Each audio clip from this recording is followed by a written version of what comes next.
Hey everyone, so in this video I'm going to talk about the 3 tools I'm currently using to do my market research for the new startup I'm planning on building this year.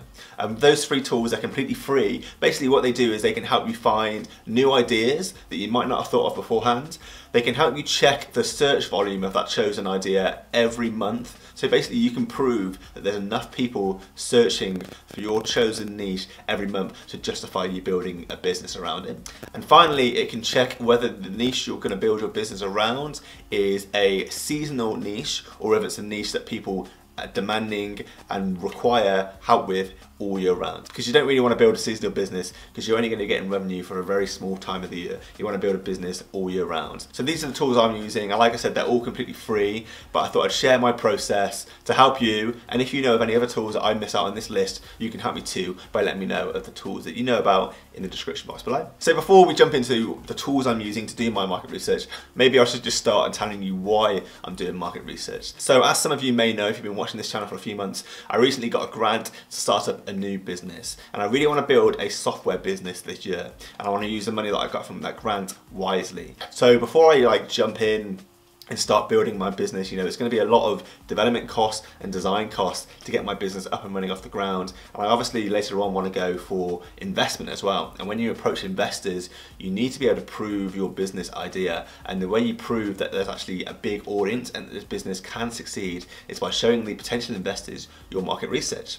So market research is good for securing investment, for proving your concepts and proving your idea before you even start the development. And if it's going to cost you a lot of money to build that business, just basically validating the business idea and putting your finances at a lower risk. It's because you're increasing the chances that the business is going to succeed by proving the concept beforehand. So what I'm going to do is I'm going to jump into my computer and show you these 3 websites that I'm using at the moment to do my market research. And I thought for this demonstration, I don't want to share my business idea at this point in time because 1, I want to have a competitive advantage when I build the business, and 2, the business idea hasn't completely formed yet and it can change. One of the benefits of market research is that you find new areas and you get new ideas, and your idea can change and twist and actually develop into something better. So my business idea isn't even properly formed yet, and I'm expecting you, if you're going into market research yourself, you should be open to the idea of changing your ideas based on the data and the proof you find from market research. So we're not going to use my idea in this example, but for today's example, I thought I'd use the idea of a sweet shop. So let's pretend that we're entrepreneurs planning on building an online sweet shop and see if we can find data online to sort of validate our idea or maybe give us new ideas based on that initial concept of a sweet shop. So let's jump into the computer, and the first website I'm using with my market research is AnswerThePublic.com. And what you can basically do on this website is type in some keywords and some ideas, and it basically comes back and shows you the typical questions around those keywords people are putting in to the internet, into search engines like Google, Bing, and so on and so forth. So let's just jump in straight away with an example. So we're thinking of building a sweet shop. So what are people probably going to search for if they want to buy sweets online? So let's search for sweets online and see if anyone in the world is looking to get sweets online. Okay, cool. So we searched for sweets online in AnswerThePublic.com, and let's see what people are typically searching for every month around that phrase. So someone's got the same idea as me. Can I sell sweets online? But what else are people searching for? So where to buy sweets online. So that suggests that there is some interest online to buy sweets. How to send sweets online in India. Okay, that's interesting. A bit more local to India. So we're getting some initial interest. Online sweets to India again, so that's interesting. There seems to be a lot of India references straight away. Online sweets to Germany. Okay, so here we go. There's a bigger variety of countries, USA, UK. So it looks like there is an interest of sending and buying sweets all over the world from what we found straight away on this website. Buy sweets online for cheap. So there are definitely customers looking for sweets online. Indian sweets online. Swisher sweets. Okay, so if you're trying to narrow down your idea at this stage, you've got a general idea of selling sweets online, but you want to actually sell a specific sweet. Here we go. We've got people searching for Swisher sweets online. I don't know what a Swisher sweet is, but I'm guessing that's a type of sweet, and that's one niche that you could go down and try and actually narrow your focus on and try and appeal to people who are looking to buy Swisher sweets.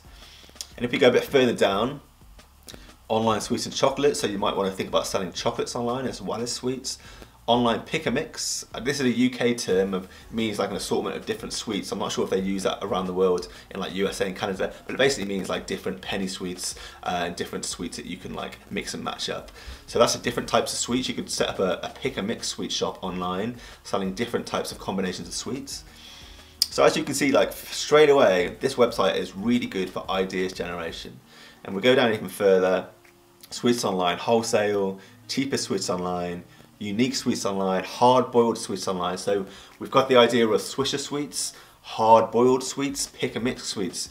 So just from using this one website alone, we've come in with our general niche at stage 1, and we've narrowed down to 3 more narrow niches that we could focus on if we wanted to get a bit more specialized. So AnswerThePublic is great for getting first stage general ideas, but we kind of need to check volumes, like the amount of people that are searching for these terms every month to prove the concepts and prove that we're going to have a steady enough stream of customers every month. So what I use for that is Google Keyword Planner. That's the second website we're going to look at. Let's just jump over to that now. Cool, so this is Google Keyword Planner, and what we can do on this website is we can put ideas into Google and it will come back and tell us how many people are searching for that term every month. So we can basically discover if any of our ideas are going to have a high enough stream of customers coming to our store, our site, our online business to justify us building a business around that topic. So we're a sweet shop, so what we're going to do is we're going to search for how many people are looking to buy sweets online. And we're also going to look for some of those smaller categories like the Swisher sweets, the pick and mix, to see if it would justify going down one of those routes as well. So we'll do a quick search, sweets online. Then we're going to separate it with a comma and put Swisher sweets to also search for that, see how many people are searching for Swisher sweets every month. And then we also look for hard boiled sweets.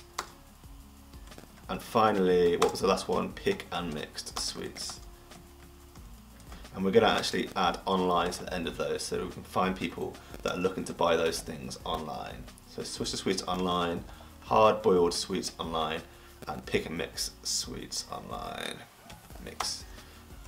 And what I've done already is I've preset that to people who are in English speaking countries that I want to determine, like if I was planning on selling to the Canada, UK and the United States, I would target that in this box. If you're looking to sell to Indian customers, you target India and so on and so forth. So you want to narrow it down to the countries you're looking at targeting. But for this example, I've targeted Canada, United Kingdom and the United States. So let's have a look and see if many people are searching for these things in those countries, enough people to justify building a business around that idea. Okay, cool. So Google's gone away and searched for those 4 search terms that we put in there. And we can see from the top that these terms are being searched for every month. Sweets online is getting between 1,000 and 10,000 searches every month.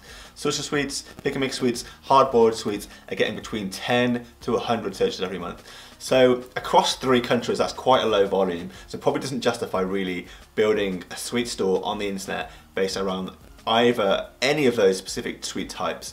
But we can see that Google's gone away basically and brought back any related terms it could find related to those 4 search terms that we put in.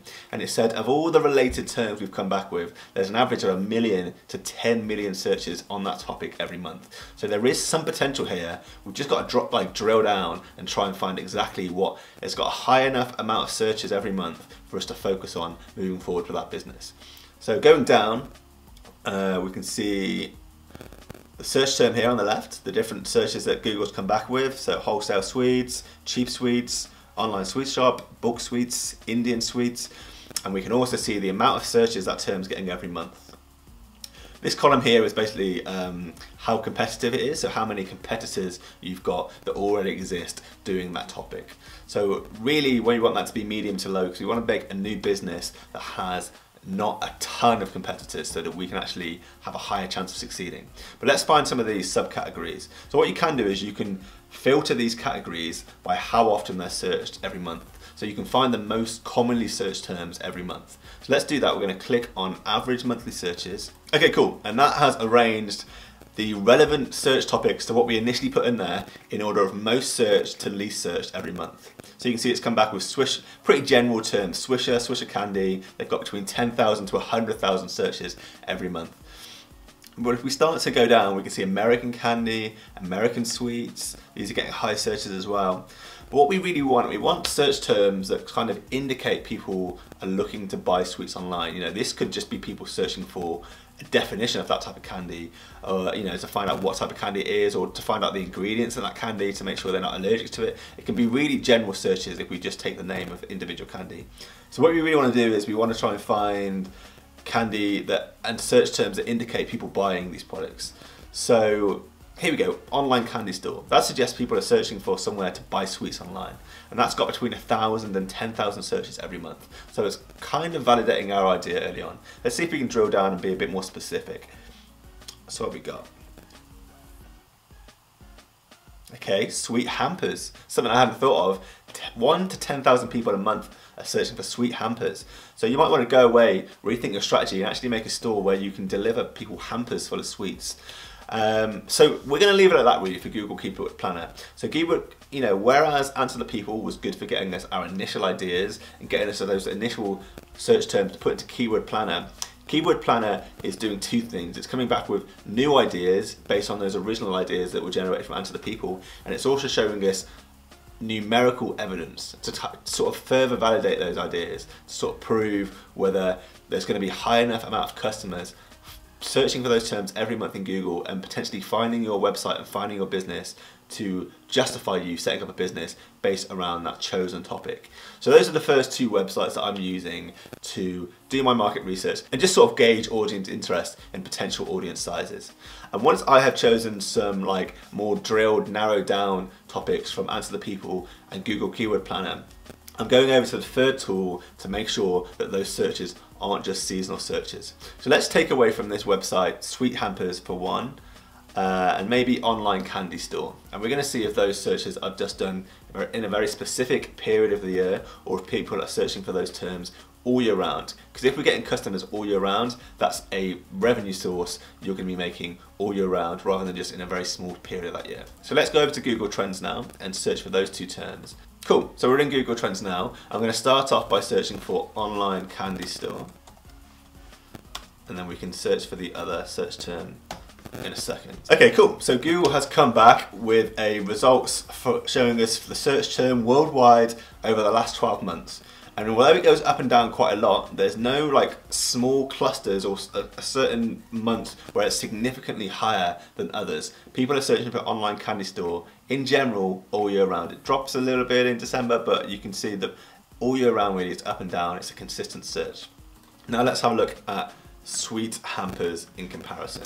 Okay, cool. So actually I thought sweet hampers would be searched for significantly less than online sweet shop, but it's along the way, it's not that far below the amount of searches that online candy shop's getting. And we can see here, really interesting, this shoots up higher when you're getting closer to Christmas. So this is showing us that people are actually actively searching to buy sweet hampers around Christmas.